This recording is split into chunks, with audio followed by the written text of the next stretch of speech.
শেষ 10 দিন ইতিকাফ মাস্ট।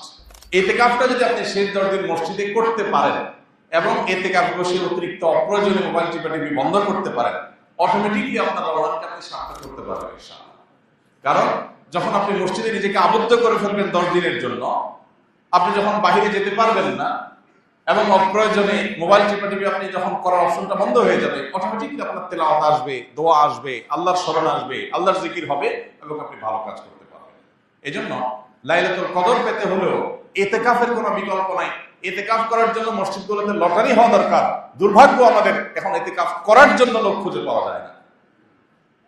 এজন্য ভাইরা, ইতিকাফ এমন একটা আমল, যে আমল আপনি একবার করলে এটার যে তৃপ্তি, এটা অনুভব করলে আপনি আর ছাড়তে পারবেন না। আল্লাহ তাআলা আমাদেরকে ইতিকাফের এই গুরুত্ব বোঝার তৌফিক দান করুন। আমিন।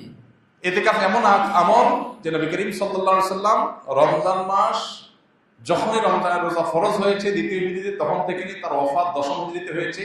এই 8 বছরের দীর্ঘ সময়ে কোনো দিন, কোনো রমজানে তিনি ইতিকাফ ছাড়েন নাই। প্রত্যেক রমজানে প্রতি বছর তিনি ইতিকাফ করেছেন। যে আমল প্রিয় নবীজি একটি রমজানে একটি বছরও ছাড়েন নাই, সেটা আপনি জীবনে 1 বছরও করেন নাই। বেশিরভাগ মুসল্লিদের অবস্থা। এখানে হাত তুলতে বলা হয়, কারা কারা জীবনে ইতিকাফ করেছেন, অল্প কিছু হাত উঠবে। বেশিরভাগ মানুষ জীবনে একবারও বসেন নাই। যেটা রাসূল সাল্লাল্লাহু আলাইহি ওয়াসাল্লাম জীবনে একবারও ছাড়েন নাই, সেটা আপনি জীবনে একবারও করেন নাই। আপনি কি উম্মত, কি জান্নাত প্রত্যাশী, আপনি নিজের মূল্যায়ন নিজে করেন। রাসূল সাল্লাল্লাহু আলাইহি ওয়াসাল্লাম জীবনে যেটা ছাড়েন নাই, এটা আপনি 1-2 বার হলে তো করবেন। এই জন্য ইতিকাফ করার নিয়ত করবো তো ইনশাআল্লাহ। এখন থেকে বলতেছি, কারণ ইতিকাফ 20 রমজান সন্ধ্যা সূর্য ডোবার আগে আগে আপনাকে শুরু করতে হবে। তখন বললে তো আর আপনি প্রস্তুতি নিতে পারবেন না। এখন আগে থেকে বললাম, এর মধ্যে আপনি প্রস্তুতি নেন, প্রিপারেশন নেন, পরিকল্পনা করেন। তাহলে এই চতুর্মুখী চেষ্টা যদি আপনি করেন, তাহলে ইনশাআল্লাহ আপনার এই মাসটাকে আপনি সাকসেস করতে পারবেন। আল্লাহ আমাদেরকে রমজানের সকল অর্জন, সকল সুফল, সকল মাগফিরাত, নাজাত, রহমত, বরকত, কল্যাণ, সওয়াব, আজর, এগুলোকে আল্লাহ তাআলা আমাদের আমলনামায় নিজের ঘরে তোলার তৌফিক দান করুন। ভাইরা আমার, বহু মানুষ আমাদের সাথে এই মসজিদে হয়তো গত রমজানে ছিলেন, এই রমজানে তারা নাই।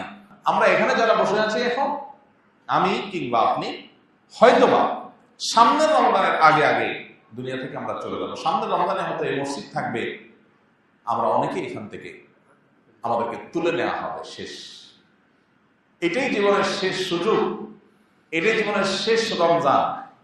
সেই চিন্তা থেকে আসল রমজানের অবশিষ্ট দিনগুলোকে যথাযথভাবে কাটানোর চেষ্টা করি। প্রতিদিন একটা সময় অবশ্যই আল্লাহর কাছে বিশেষভাবে দোয়ায় মনোনিবেশ করি। রমজান মাসে দোয়াটা খুব বেশি হওয়া দরকার, দোয়া আমাদের হয় না। কমপক্ষে 5-10 মিনিট হাত তুলে চোখের পানি ফেলে আল্লাহর সাথে 10টা মিনিট আপনি ডেইলি কথা বলেন। 24 ঘন্টার মধ্যে 10টা মিনিট দোয়ার জন্য বরাদ্দ রাখেন। ইফতারের আগে হুলস্থুল কোনোভাবে আমরা থামাইতে পারি না। ইফতারের 15 মিনিট আগে বাসার সমস্ত আয়োজন স্টপ করে দেন, যা যেখানে আছে। এইভাবে পেঁয়াজি এখনো চুলার উপরে আছে, চুলা বন্ধ করে দেন। এই পেঁয়াজি মাগরিবের পরে খাবে আজকে আর দরকার নাই, কারণ এখানটা করতে গেলে আজকের দোয়াটা মিস হয়ে যাবে। 15 মিনিট আছে, এখন পরিবারের সময় আল্লাহর কাছে হাত তোলে। ইফতারের আগে দোয়া কবুল হয়। ভোর রাত দোয়া কবুলের সময়। ভোর রাতে উঠেও আমরা মোবাইল টিপাটিপি বন্ধ হয় না। ফেসবুকের নোটিফিকেশন, যুবক পোলাপানের মা বাপ চিল্লাইতে মোবাইল হাত থেকে রাখে না। এরপর এসে খাবে,